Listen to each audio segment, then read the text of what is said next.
In 1965, the future of education in Canada was forever changed for the better when Izaak Walton Killam and Dorothy Brooks Johnston Killam put into place a philanthropic plan they had discussed during their joint lifetimes. The resulting Killam legacy would provide the funding to allow Canadians and peoples from around the world to pursue higher education in Canada.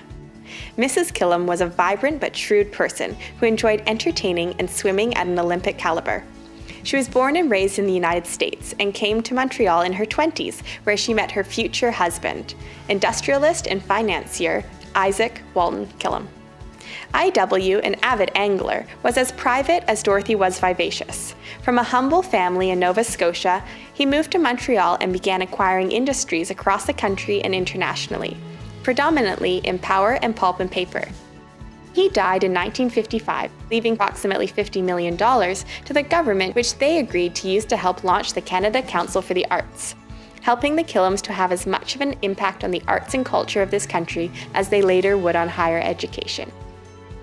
Upon Mrs. Killam's death, the Killam Trusts were created, a private charitable bequest intended to perpetually fund education at the graduate level and above in Canada.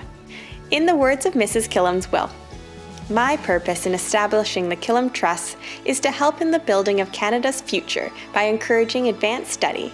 Thereby, I hope in some measure to increase the scientific and scholastic attainments of Canadians, to develop and expand the work of Canadian universities, and to promote sympathetic understanding between Canadians and the peoples of other countries."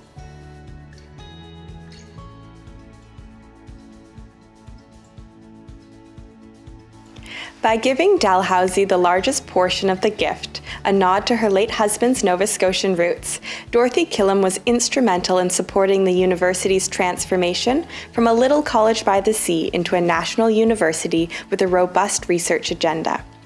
Her inspiration to champion graduate student research was encouraged in 1965 when she toured the lab of Dalhousie master's student Art MacDonald, a brilliant young researcher who went on to win the Nobel Prize for Physics in 2015.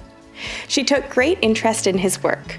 MacDonald recalls saying, "I had no idea that this would have any positive significance in terms of the future of support for research in universities, but of course it did."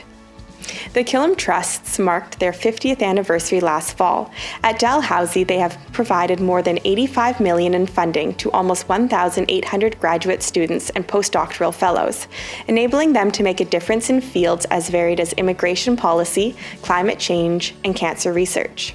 One such student was Dr. Nicole Ward, an associate professor at Case Western Reserve University, who has gained international notice for her work studying cardiovascular disease.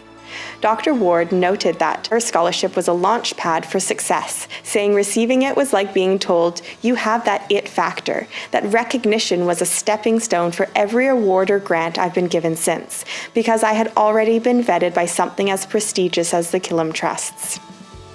Along with its support of graduate researchers, the Killam Trusts provide funds that ensure Dalhousie is able to attract and retain top-level professors and researchers. In 2018, Dalhousie celebrates its 200th anniversary and the people who contributed to making it Atlantic Canada's leading research university. Among those celebrated are Izaak and Dorothy Killam, whose legacy looms large in the university's history. After more than 50 years, has the Killam's original gift of $103 million, or over $750 million in today's dollars, lived up to their vision? More than $1 billion have been spent in support of over 5,500 awardees, and Canada has become a well-respected destination for higher education. We will continue to work to ensure that this perpetual trust continues to honor the Killam's legacy and positively impacts Canada's future. I am Izaak Killam, one of IW's younger relatives. In their memory, I'd like to welcome all of you to the family. Thank you.